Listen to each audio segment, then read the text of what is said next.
నమస్తే, నా పేరు తేజస్విని. బీసీఎన్ న్యూస్ కి స్వాగతం. ముందుగా ముఖ్యాంశాలు. బనకచర్ల ప్రాజెక్టుపై సీఎం చంద్రబాబు కీలక వ్యాఖ్యలు. పోలవరం తప్ప మరే ప్రాజెక్టుకు అనుమతి లేదని స్పష్టీకరణ.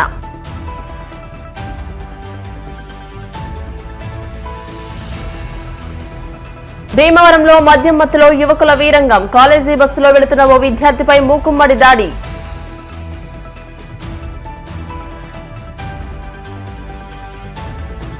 ఈ నెల 21న జిల్లాలో అంతర్జాతీయ యోగా దినోత్సవాన్ని ఘనంగా నిర్వహించాలి. అధికారులకు కాకినాడ జిల్లా కలెక్టర్ షణ్మోహన్ ఆదేశాలు.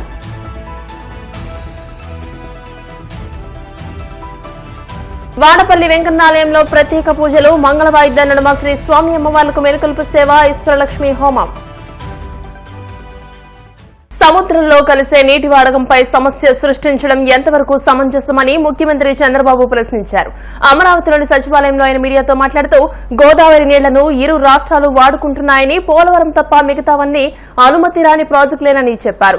మనం కొట్లాడుకుంటే ఎవరికి లాభమని, కష్టాల్లో తక్కువ నీటిపై గొడవ పడితే లాభం లేదని, కొత్త ట్రిబ్యునల్ వచ్చాక కేటాయింపుల మేరకు ముందుకెళ్లాలని తెలియజేశారు.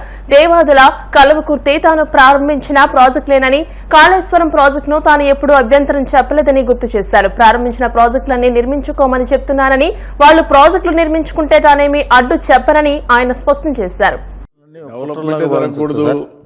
ఆదాయం రాకూడదు, రాష్ట్రంలో ఏ పని జరగకూడదు, ఏ ప్రాజెక్ట్ కట్టకూడదు, కడితే పేరు వస్తుంది.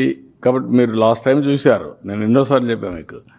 హైదరాబాద్ నగరం నేను చేశాను, తర్వాత వచ్చిన రాజశేఖర రెడ్డి వచ్చాడు. ఆ తర్వాత కొన్ని ప్రాజెక్టులు నిలిపేశారు, కానీ హైటెక్ సిటీ కూల్చేసి ఎయిర్పోర్టు ఏది రానియకుండా చేసి ఉంటారు అనుకోండి, ఏమేంటిది? మళ్ళీ తర్వాత వచ్చే వాళ్ళకు ఇలాంటి ఊపు వచ్చి ఉండేదా? ఆ రోజు ఎందుకు భయపడ్డాడు? ప్రజలను చూసి భయపడ్డాడు. ఒకవేళ కానీ దానికి అడ్డుపడితే ప్రజలు వ్యతిరేకం అవుతారని భయపడ్డాడు. ఇప్పుడు ఏం జరిగింది ఇక్కడ? అమరావతి దగ్గర నుంచి, పోలవరం దగ్గర నుంచి నేను వచ్చాను. అతను చేసిన పనులు కూడా నేను క్యాన్సిల్ చేశాను. దాన్ని కరెక్ట్ చేసి, మాడిఫై చేసి, ప్రజాహితం కోసం ముందుకు తీసుకుపోతాం. ఇష్ట ప్రకారం ఏదైనా మాట్లాడచ్చు, అప్పులు చేయడం కాదు. ఏది కూడా కాషియస్గా ఉన్నాం. ఈరోజు గవర్నమెంట్ ఆఫ్ ఇండియా ఇక్కడ ఒక 15,000 కోట్లు, అమరావతికి ఒక 12,500 కోట్లు, ఇది పోలవరానికి, అక్కడ స్టీల్ ప్లాంట్కి 11,500 కోట్లు. ఈ డబ్బులు ఇచ్చారు కాబట్టి ఆక్సిజన్ మార్గ పనిచేసి కొన్ని పనులు అవుతున్నాయి. చేసిన తర్వాత ఆదాయం రావాలంటే 1 or 2 years పడుతుంది. ఈ సంవత్సరం చేసిన పనుల వల్ల ఆ సంవత్సరం ఆదాయం రాదు. జిఎస్టీపీ పెరుగుతా వస్తే నెక్స్ట్ కొనుగోలు శక్తి పెరిగితే జిఎస్టీ పెరుగుతుంది. నేను చాలాసార్లు చెప్పాను, ఇప్పుడు కూడా చెప్తున్నాను. గోదావరి నదిలో నీళ్లు ఉన్నాయి. ఆ నీళ్లు అటు తెలంగాణ ఉపయోగించుకుంటుంది, ఇప్పుడు ఆంధ్రప్రదేశ్ ఉపయోగించుకుంటా ఉంది. పోలవరం తప్ప అక్కడవన్నీ కూడా ఇంకా పర్మిషన్ రాని ప్రాజెక్టులే నాకు తెలిసినంత వరకు. పోలవరం బైఫర్కేషన్ యాక్ట్లో భాగం అది. ఇక్కడవన్నీ కూడా మనం చూసిన తర్వాత ఎక్కడెక్కడ ఉండే లిఫ్ట్ ఇరిగేషన్లు కానీ, అక్కడ ఉండే లిఫ్ట్ ఇరిగేషన్లు కానీ, అన్ని ప్రాజెక్టులు కూడా వాటర్ ఉంది, వాళ్ళు పైన కడుతున్నారు. ఇక్కడ మనం ఏం చేస్తున్నాం అంటే ఇక్కడి నుంచి నీళ్లు ఇంకొక బేసిన్ తీసుకుపోతున్నాం, వాళ్ళు ఇంకొక బేసిన్ తీసుకెళ్ళారు. నేను చాలాసార్లు చెప్పాను ఈ విషయం. కంబైన్డ్ ఆంధ్రప్రదేశ్ నేనే చాలా ప్రాజెక్టులు స్టార్ట్ చేశాను, మీరు గుర్తుపెట్టుకోవాలి. ఈరోజు ఏదైతే ఉందో దేవాదులు నేను స్టార్ట్ చేసిన ప్రాజెక్టే. కల్వకుర్తి కృష్ణాపైన నేను స్టార్ట్ చేసిన ప్రాజెక్టే కల్వకుర్తి. ఎస్ఎల్బీసీ సక్సెస్ అయిన తర్వాత కల్వకుర్తి స్టార్ట్ చేశాను. కృష్ణా మోడర్నైజేషన్ చేస్తామని చెప్పి 20 టీఎంసీ సేవింగ్ చూపించి ఆ 20 టీఎంసీ బీమాకి ఇచ్చాం క్లియరెన్స్కి.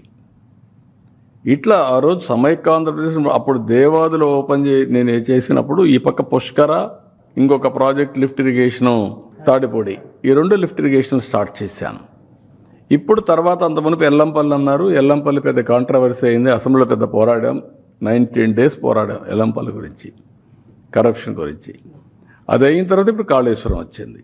కాళేశ్వరం వచ్చినప్పుడు నేను చెప్పాను, మీరు కట్టుకుంటున్నారు, ఇట్స్ ఓకే, ఎప్పుడు కూడా నేను అబ్జెక్ట్ చేయలేదు. పై నుండి వాటర్ వాడుకుంటే నష్టమా, కింద నుండి వాటర్ వాడుకుంటే నష్టమా అండి?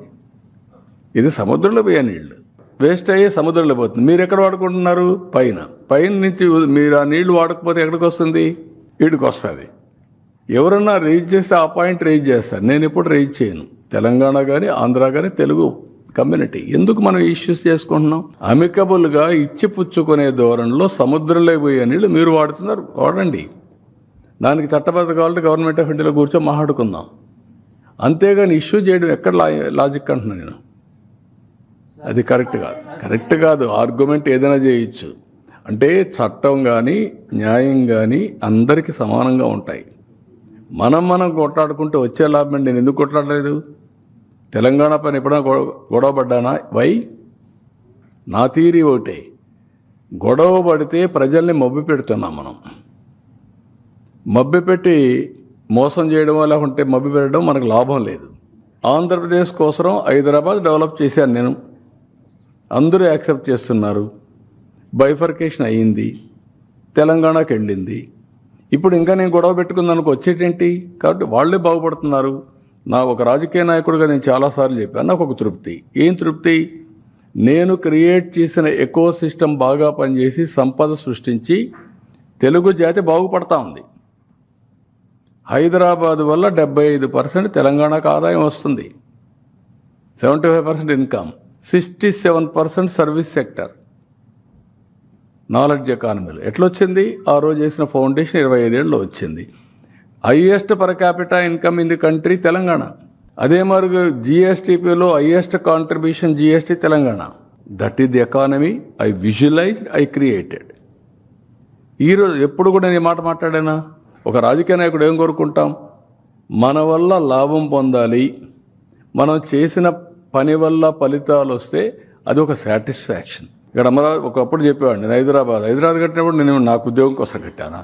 ఇక్కడ అమరావతి కడితే నాకు ఉద్యోగం కోసం కడుతున్నావా? రేపు తరాలకి, భావి తరాలకి, భవిష్యత్తు కోసం. పశ్చిమ గోదావరి జిల్లా భీమవరంలో మద్యం మత్తులో యువకులు వీరంగా సృష్టించారు. ఓ ప్రైవేట్ కాలేజీ బస్సులో వెడుతున్న విద్యార్థిపై యువకులు మూకుమ్మడిగా దాడి చేశారు. అనంతరం యువకులు నడి రోడ్డుపై వెకిలి చేష్టలు, డాన్సులు చేస్తూ దుర్భాషలాడారు. యువకులు సృష్టించిన అలజడికి వాహనదారులు భయభ్రాంతులకు గురయ్యారు. విద్యార్థిపై దాడి దృశ్యాలు సోషల్ మీడియాలో వైరల్ అవుతున్నాయి.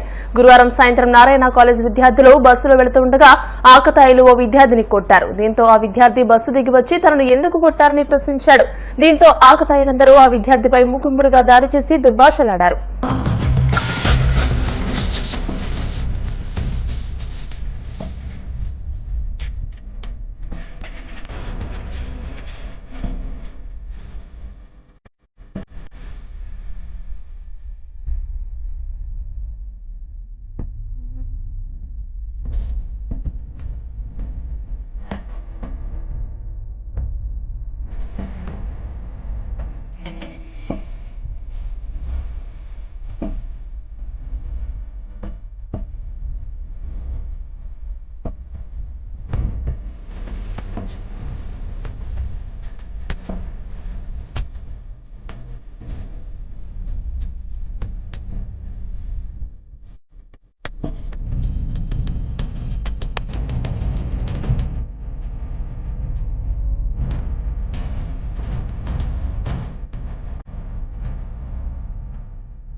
ఈ నెల 21న జిల్లా అంతటా జరిగే అంతర్జాతీయ యోగా దినోత్సవం కార్యక్రమాలు విజయవంతం చేసేందుకు అధికారులు కృషి చేయాలని కాకినాడ జిల్లా కలెక్టర్ షణ్మోహన్ అధికారులను ఆదేశించారు. కాకినాడ కలెక్టరేట్ లో మున్సిపల్ కమిషనర్ భావనతో కలిసి అంతర్జాతీయ యోగా దినోత్సవంపై సన్నద్దత తదితర అంశాలపై వివిధ శాఖల జిల్లా స్థాయి అధికారులతో వీడియో కాన్ఫరెన్స్ ద్వారా అన్ని మండలాలు, మున్సిపాలిటీల్లో ఎంపీడీఓలు, మున్సిపల్ కమిషనర్లతో కలెక్టర్ సమావేశం నిర్వహించారు.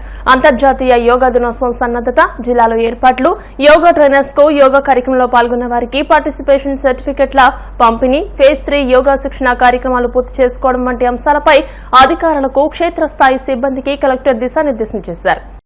మండల ఎడ్యుకేషన్ ఆఫీసర్స్ ఉన్నారు లైన్లో. ఆల్ ఎంపీడీఓస్ ఒకసారి మండల ఎడ్యుకేషన్ ఆఫీసర్స్ కి just understand that we have to register 100% schools and 100% students. So ఇది ఐ థింక్ 16th మనం పెట్టిన వీడియో కాన్ఫరెన్స్ లో చెప్పాను. అండ్ ఆ స్కూల్స్ లో ఉన్న పిల్లలు పెడదాం అనుకున్నాం, కానీ now considering the numbers that again MPDOs ఒకసారి మీ ఎంఈఓస్ తో మాట్లాడుకోవాలి. అండ్ ఇంటర్మీడియట్ ఎడ్యుకేషన్ నుంచి మీరు, తర్వాత వొకేషనల్ ఉన్నారా, టెక్నికల్ ఎడ్యుకేషన్ ఉన్నారా, or registered and all students are also registered. So అది today tomorrow we have maximum time. So at any cost by tomorrow we should be. So ఇది third point. So first point is regarding certificates for citizens, excellence and participation. Third point is registration of venues. 100% schools have a target man jilladi that will be achieved. Then last one, ఈ schools అయితే we have to upload in the portal. So అదేనా pending ఉంటే ఆ email address అవి complete చేసుకోవాలి. So 100% of venues registration data, ఈ ఎన్ని locations ఎంతమంది రిజిస్టర్ అనేది మోస్ట్ ఇంపార్టెంట్ ఇక్కడ. సో ఐ రిక్వెస్ట్ దేవ్ గారు ఒకసారి కొంచెం కోఆర్డినేట్ చేసుకోవాలి మిగతా 2 people. మా అర్థమైందా? ఇప్పుడు any doubts anyone FDOs regarding certificates కానీ ట్రైనింగ్స్ కానీ వెన్యూ రిజిస్ట్రేషన్స్ గురించి కానీ first event 21st event honourable prime minister Vizag చేస్తున్నాం కాబట్టి 7 o'clock in the morning, it's 7 AM sharp. So district లో హెడ్ క్వార్టర్స్ లో చేసే ప్రోగ్రామ్ తో పాటు ఇప్పుడు మనం రిజిస్టర్ చేస్తున్న ప్రతి వెన్యూలోనూ we have to have 7 o'clock కి స్టార్ట్ చేసి ఈ MPDOs municipal corporation please understand each వెన్యూలో మనం ట్రైనర్స్ ఎవరైతే ట్రైన్ చేసామో ఫస్ట్ లెవెల్ ట్రైన్ చేసిన వాళ్ళు ఉండాలి అండ్ ఆ లోకల్లో ఉన్న పీపుల్ రావాలి. So I do not want explicitly say ఏ డిపార్ట్మెంట్ నుంచి పెట్టాలి జనాలు ఎవరు ఉండాలి నేను అది I don't want to speak out now. Konaseema తిరుమలగా వర్ధిల్లుతున్న వాడపల్లి శ్రీ వెంకటేశ్వర స్వామి ఆలయంలో శుక్రవారం ప్రత్యేక పూజలు వైభవంగా నిర్వహించారు. మంగళ వాయిద్యాల నడుమ శ్రీ స్వామి అమ్మవార్లకు మేల్కొలుపు సేవ నిర్వహించిన అనంతరం ఐశ్వర్యలక్ష్మి హోమాలు జరిపించారు. అర్చకులు శ్రీ స్వామి అమ్మవార్ల వసంత మండపంలో అష్టోత్తర పూజలు నిర్వహించగా ప్రత్యేక అలంకరణలో స్వామివారిని దర్శించుకుని భక్తులు తరించిపోయారు.